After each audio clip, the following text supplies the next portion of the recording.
uyu munsi ngomba ndabigishe amabanga y'ubwami bw'Imana adushoboza gukayangana ku musozi w'ubutunzi. Ntishaka kuvuga gukayangana nk'umusiguzi 10:20 tutariko turaganza ku musozi w'ubutunzi, kuko ugukayangana kose ntigushoboka atamugisha w'ivyimwemu n'ibifadika uhari.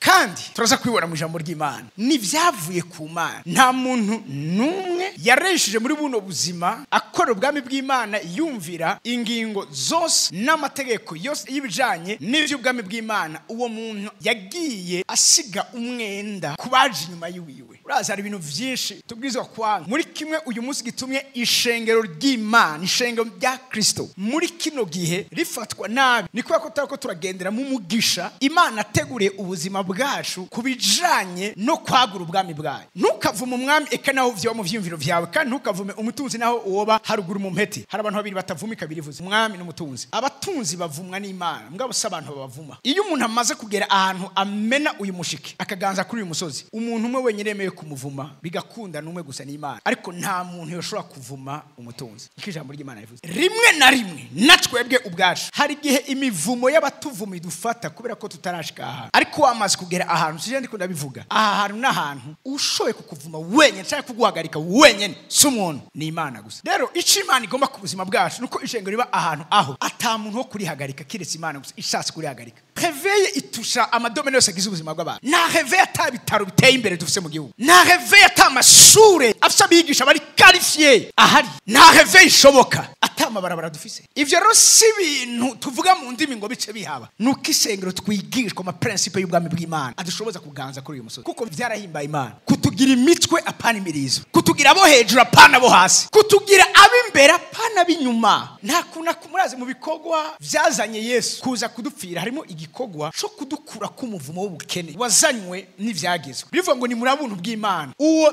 naho yari umutunzi Kristo Yesu yahindutse umworo kugira ngo ubworo bwiwe budutungisha. Yemeye kuba umworo kugira ngo we ntube umworo. Uko biri kose uvyumve neza ko Kristo ntashobora kuba yarafiriye ubusa, ntashobora kuba yaracitse umworo wewe ucufura umworo. Hari abantu uyu munsi bariko baragwara indwara kubera ubukene, kubera ama depression, kubera kuburanirwa. Hari abantu bariko barapfa batopfuye. Hari abagore batariko baravyara kubera ubukene, akabura amafaranga yo kwivuza. Ijuru ryagenye canke ryateguye yuko ugukira kwe n'ugutagwe kuzoca aho. Umuntu agaca guma rinde ko Imana izokora igitangaza. Igitangaza deje Imana yamaze kukidisponibiliza mu buryo yahisemo. Ngoma ndabigishe gukora, ndabigishe gutera imbere, ndabigishe gukayangana ku musozi w'ubutunzi. Umutunzi n'abanyacubahiro baramucira bugufi. N'ivyo akora biragira amayeko agera kubera ko ishaka kwigisha kino cigo, kubera ko Imana ishaka ko tumenya kino kintu. Abacamanza igice 9 razara ibintu twaretse bitwagwa n'abana b'umwiza. Uyu munsi ico bariko barabikoresha biriko bitubera ihamwa kuri twebwe ishengero. Turasoma duhere ku murongo w'indwi.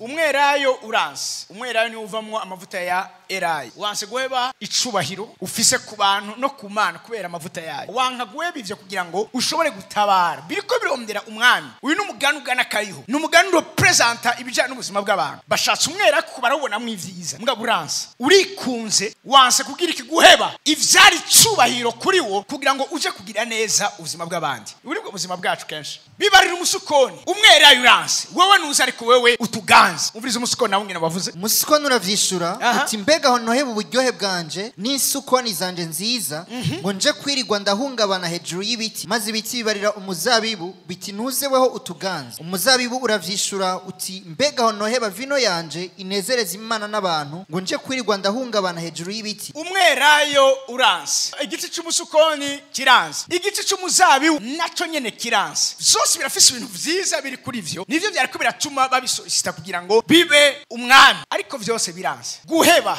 umunezero wavyo, guheba inyungu zavyo kugira ngo bije gukorera abandi. Umviriza rero babuze beza baje kurondera muri babi, kuko niko bivugwa. Sije mbaye wambe ndabivuze, la nature a horreur du vide. Hariho ibibanze bidashobora kuguma bigaragara. Iyo ntebe iza kwira umuntu ayicaye, aba mwiza aba mubi, mugabe iyo ntebe iza kwira umuntu ayicaye. Niko bimeze no mu muryango yacu. Iyo wewe ubaye sinda bibazwa, hari uwundi azoza kubikora kandi azobikora ukwiwe. Uku niko urudandazwa rwatanguye ku marembo y'i Babuloni. Ivyari birisanse kuba mu biganza by'abana b'Imana vyiro tuva biri mu biganza vy'umubambangwe abantu babi. Uyu munsi ivyo uwo mubambangwe uri kurakora abantu bose bari mu gatengo. Kubera iki? Hari kitakozwe kubera juste guheba. Ubu bwami turimo n'ubwami bugizwe n'ikintu cyitwa sacrifice. Hata hatabaye kwiheba, hatabaye kurekura, hatabaye kwiyanga, hari ibintu bidakunda. Nta bukristo atakwiyanga, nta bukristo atamusaraba, nta bukristo atagusira imbere ivy'Imana, imbere y'ivy'iwawe. Ibi nivyo vyazimije ikangura imyaka myinshi. Ibi nivyo vyatuma ishengero ryamigezo ziriko riratwazwa amanyama, amategeko akaza, ingingo zikazwa. Uyu munsi ishengero uribaza ni ryashengero mu gihe caheze ryari rifise notoriete nk'iraho, bitewe n'iki? Umusukoni waranse, umuzabibu uranga, umwerayo uranga, mu mabatsa bagenda begera umubambangwe. Umubambangwe nyene nuko nyene muvumva nyene. Umubambangwe ni igiti kibi. Umubambangwe nyene ubamba ingwe. Umubambangwe urimesha. Umubambangwe nta rukundo ugira. Umubambangwe uri pire. Nibijanye ivyo utuzi nuko nyene bimeze. Tubirekeye abana bisi y'umwiza n'imibambangwe bazotubamba. Kandi n'uyu munsi haro bariko barabamba. Nimba namwebwe haraho abo batabambye. Uyu munsi dose yabo ntikwiye kugira ngo ube yambusha. Uyu munsi hari kindi basigaye bagusaba. Nimba uri umugore, nimba uri umukobwa, bagusaba kugira iki? Kubanza guhemuka kugira ngo uronke iyo post. Ico ni igikorwa cy'umubambangwe. Uyu munsi uri oblige kubesha kugira ushobore kuronka iyo visa. Uwo n'umubambangwe. Uyu munsi uri oblige guhemuka, gutakaza amavalo yawe yose warufise, ayo watozwe kuva mu bwana bwawe, ayo warereshejwe kuva mu bwana bwawe, ukemera yose ukayata hasi kugira ngo ukize amagara yawe. Ico ni igikorwa cy'umubambangwe. Uyu munsi ubuhemu buhari ni kubera leadership y'umubambangwe. Mugabo siko bizohora, vuga ngo siko bizohora. Mu gihe cyande siko bizohora. Uragera kumanika amaboko ngo uhimbaze Imana, Satani akagucumita. Ati nivyo warayikoze. Mugabo wabikoze kubera iki? Kugira ngo ubesheho abana, kugira ngo ntibakwirukane mu nzu. Umubambangwe. Hariho ibintu twebwe ishengero tutavuye mu itiro birwa ngo ikanguri wowe usinziriye, zuka uve mu bapfuye, Kristo arakumurikira. Ico gikorwa kitabaye, umubambangwe uzoga umutsindaje. Mugabo umubambangwe wagiye kubera ignorance ya olive tree, kubera ignorance y'igiti c'umuzabibu c'umwerayo n'isukoni. Uyu munsi nimba bidusaba ko dusonza tugatubika umukanda, turangutubika, ariko ejo abazodukomokako bazobe bariko baranezererwa ukugira neza kw'Imana. Magatoya Matayo 6:24 avuze ngo nta usaba abami babiri. Muri nosi hari abami babiri. Ivyo tubamwo vyose harimwo abami babiri. Umwami wa mbere baramuvuga yo kwanka umwe agakunda uwundi, canke yo guma kuri umwe akagaya wa wundi. Ntimushobora gusaba Imana niki? Abami babiri ko ravuga ni Imana, umwami wa kabiri ko ravuga ni mwemu iri nyuma y'ubutunzi. Mugabo suko ubutunzi munyumvirize neza, suko ubutunzi ari ikintu kibi. Kuko gusura mu vyagizwe ijambo ry'Imana twereka ukungene ariyo iduha ubushobozi bwo gutunga kugira ngo dushitse isezerano ryayo. Gusura mu vyagizwe 18 haravuga ngo ariko muze mwibuke uhoraho Imana yanyu kuko ariyo izobaha ubutore. Ijambo ubutore ni ubushobozi, power to get wealth. Remember the Lord your God. He is the one who gives you power to be successful in order to fulfill the covenant He confirmed to your ancestors with enough. Mwibuke Imana, tuyibuke mu buryo ubuwe ko niyo soko, niyo iduha ubutore. Ubutore yarabuduhaye muri Kristo Yesu. No muco mwema Imana ariko arakora uyu munsi ejo ishengero. Yaraduhaye ubutore kugira ngo dukayangane kuri umusozi. Yaduhaye ubushobozi bwo gutuma tugira ikituro. Mukunda avuga ngo kuko azobaha ubutore bwo kuronka sije ndabivuze, ni Imana ivuze ngo nzobaha ubutore bwo kuronka ubutunzi. Hari abana baronka amabusi, baronka amashure ariko bakabura ubutunzi. Mu minsi heza ariho nakirambira ati nta muntu wo mdangira, juste nkeneye ame capacité financière iwe kugira ngo nshobore kuja kwiga. N'umwana amwe kunasengera agenda minuze aciye ubwenge, mugabo umuntu arabura. Ariko imibambango canke abana b'imibambango birigwaye bagaca bagenda hakuja kwiga, bakanywa amadroge, bagahindura ibitsina, bamwe bagiye ari abahungu basigaye ari abakobwa. Imibambango kubera iki? Ishengero tugisinziriye niyo ibaha ubutore bwo kuronka ubutunzi. He gives you power to get wealth. Ikiti Imana ishaka heve tubwirizwa kubamwe, si heve gusa y'abantu bakizo. Hari n'abantu bazokizwa kubera ko bavuwe ku buntu n'ibitaro vy'ishengero. Hari abazokizwa kubera ko baronse akazi muri organisation y'abana b'Imana, aho abona ivyamwa bariko barama, akabona ubwiza bw'Imana buri aho hantu, akabona amahoro, akabona umuntu Imana yagiriye neza. Mugabo ntari karabigendera, ahubwo nyamuna agenda agaragaza ivyamwa vyo kugoroka, agenda agaragaza ivyamwa vy'ubwami bw'Imana, akaba ndashaka kumera nk'uyu muntu. Abana b'Imana nabo nyene hako two investisa muri iki gihugu. Imana dusize enda kubira ikintu kimwe, nuje muri Amerika, nuje muri Canada, iwanya azoguma ari wanya. Kandi nta gihugu cigeze gitera imbere kidafise abana bagikunda, bagisengera, bagihetse, bacitwararitse. Investissement ugize muri Canada ego ni vyiza, mugabo ninde murundi azoyibeneficia? Ibihugu vyo muri Afrika umunsi biriko biratera imbere, niyo bahaye akazi abanyamahanga babexija yuko bakoresha abo mu gihugu. Kandi naho nyene babereka nyene bariko barabikora ko ntibazokwama baraho. Ejo nibagenda baze babigi. Yo niyo reve. We need to connect. Ukwizera ko kwa Mungu nibikorwa vyo kumisi imirimo bitangura kuva ku munsi wa mbere. Ataruko natwe bizodukora kandi biramaze kudukora birivuga ngo abazobahimba Imana izobaha kurya ku vyiza vyo mu gihugu apana ku vyiza vyo mu mahanga ko tugira benshi bagomba guhunga igihugu ni sinye mbi ndabizi arabana ngo reka ivyo nubivuge wewe noronka ingene ngenda nyene ugiye utari kumwe n'Imana ugiye kwinyagisha hari uwagiye azi ngo agiye neza kumbe bamutwaye kugira ngo aje kuba umugore w'imbwa y'umuzungu tuza kubisengera Israeli nagahugu gatoye ngabo kamakare ko kari distenga kubera ko gafise bake bagakunda bazi neza icimana avuganye nabo uko vyogena kose baragenda bakazi ibihugu biriko biraduga yevyo bitare ka dragon biriko biduga kubera iki baragenda bakagaruka ariko abo ngaha asigavuze ati ci nababwi ci ndasezeye usezeye iki uzogaruka bana ni mugenda baja kwiga muje kwiga mugabo mugende kwiga kugira ngo mugaruke mwabagwiza tunga Imana igiye guhagurutsa ivyo mukora vyose nivyo turazi ko dufise ibiduhanze vyinshi mu gihugu mugabo tubwiza guhangana navyo atari ukudandazwa go ku marembo y'Ibabuloni radukubita hasi ejo twiro tuve twinyagishije niyo ibaha ubutore bwo kuronka iki ubutunzi kugira ngo mushitse isezerano rya yarahiye basogokuruza sijenda bivuze n'ijambo ry'Imana bivuze kugira ngo ashitse isezerano kugira ngo dushitse amasezerano y'Imana turakeneye ubutore bwo kuronka ubutunzi turakeneye ko abana bacu n'abatagira ukungene biga baja mu mashuri umwe afate 10 undi afate 20 aba bana bama bariko barasega mu ibarabara n'ubuzima bw'igihugu buri mu ibarabara hagira babitika babishinga uyu ndamufashe ndamuyigisha uyu ndamufashe ndamukorera ico akeneye kwa muganga ndarabu ivyo bikikomplika kubera ko babuze amakosho batangura gutaha ko turavuga gukayangana nk'inyenyeri kwakaka nk'inyenyeri ibi vyiyumvire tubiza kubitunga muri twebwe ubutunzi tubigira kugira ngo tumererwe neza twebwe gusa ubutunzi Imana ibuduha kugira ngo mu gushitsa isezerano ryayo no gushoboza abandi gutorera inyishu ibibazo bafise Imana yonyene niyo soko y'ubutunzi nyakuri ubwami bw'Imana buteza kuba priority singa tuvuga mu Kirundi Matayo 6:33 ariko duhera kuri 26 ibiguruka mu kirere ntibigira iki ntibibiba ntibishwabura kandi ntivyimburira mu bigega ariko so mwijuru arabitunga so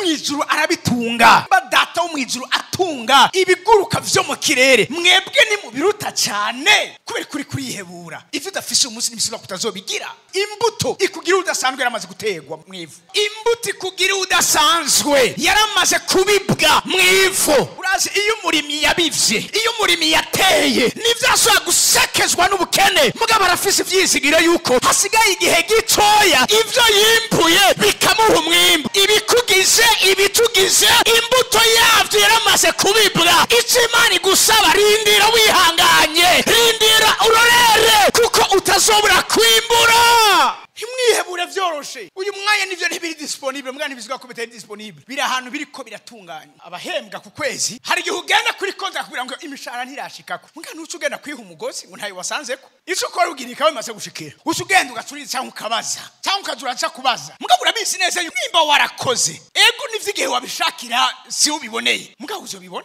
uko niko natwe vyacu bimeze mu buryo bwose imbuto y'ikangura mu Burundi yaramaze kubibwa I'm waiting for it imbuto yo kutugira abadasanzwe yaramaze kubibwa ikibazo nuko imbuto toba iraboneka ndetse ngo haboneka naho bayibiba mugabo nimba yarabibwe Yesu avuga ngo unamura amaso ukanga muri Yohana igice cya 4 unamura amaso Imana ikasaba uyu mwanya nukunamura amaso tubone neza yuko umwimburi hafi ibihe bya twasezeraniwe biri hafi ibihe byo gushitwa amasezerano biri hafi ivyizuru ryavuga ina biri hafi aravuga ngo mbega mwebwe ntimuvuga ngo hasigaye amezi 4 iyibura rikagera ndababwire nimunamura amaso yanyu murabe imirima ireze igeze kwimbugwa bwira umuhanze unamura amaso asa amaso mu buryo bw'umubiri ana amaso mu buryo bw'imwemu unamura amaso witegereze imirima ireze bwira umuhanze atumvise iyi nkuru nziza imirima ireze nturindura goka guheza kugoka ibigori bikagira bikera bwira umuntu ati umvirize ihangane gato yakugoka icyo gato gusa umugore umwe kandi akijishwe atumugabo ngo arakenya agenda kuyundi vyitwa karamugwiza atunga yemera kumugira dezembiro amugura imodoka aramujana bararyohe bayi inyuma y'ivyo Imana iribuka umugabo agirirwa neza agiriwe neza wa mugwiza atunga abona undi arusha ubwiza wa wundi acaramubwira ati ya modoka ndayikeneye atwara konta kuko ntihari yayimwanditseko ibintu byose rero muhaye byose arabimwaka aramubwira ati genda wahemukiye umugabo wawe sinzi ko naje uzogumana nanje genda atagaruka kuri wa mugabo ngo mbabare ngo nari yihenze uheza kugoka ibigori bikera ariko abantu bimwemu iyo bunamuye amaso oh my god iyo bunamuye riva shova teka boss iyo bunamuye amaso baramubona ko imirima yeze ihangana ivyo urikuraca mu uyu mwanya ihanganira izuba ry'aka kanya ihanganira uko gucokogwa by'aka kanya ihanganire isoni urikuragira umwanya ihanganira ivyo bitutsi ico no kugarantisha ni kimwe nimba imbuto yo kugirirwa neza yarabibwiye imirima iragiye kwera hasigaye igihe gito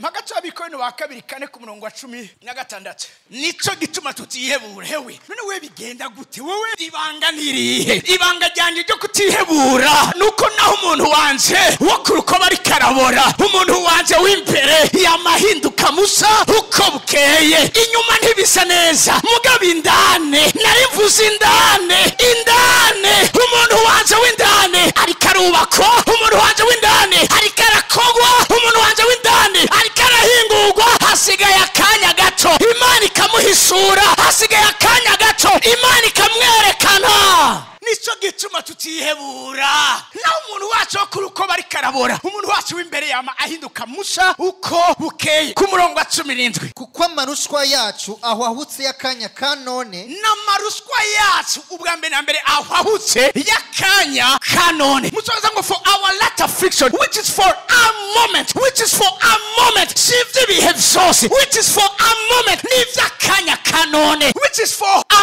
moment is working for us a far more exceeding an eternal weight of glory yiyongeranije cyane kugira ngo habike kudushikiriza ubwiza buremereye iri jambo uryakire ngubuhanuzi hejuru ubuzima bw'iwawe ubwiza buremereye buragiye gucika umugabane wawe ubwiza buremereye kudushikiriza ubwiza buremereye bavuze aho abami b'amahanga mighty kings of nations baza kugukorera hari gukorerwa n'abaroko hari gukorerwa n'abami b'amahanga umwamikazi w'Isheba haza kuraba Salomo baramubwiye ubwiza bw'ubwami bwa Salomo ariko arashikara barampenze kubereka abantu bameze gutyo babesha bamaze bakubwiye gute bambwiye ingene ubwami bwawe utunzi bwawe ari gitangaza ariko ivyo mbonye biruta kure ivyo bambariye ubu nibwo bwiza hari gaho ati oya vraiment nukuri Imana dufise muri siege mugabo wahagera ukabona irenze yo bakubwiye ubwo nibwo bwiza buremereye nigihe bakumakuma bakabikwegeraniriza hari umukozi w'Imana narakunzi naye yiwe entreprise irazira mwegera mubwira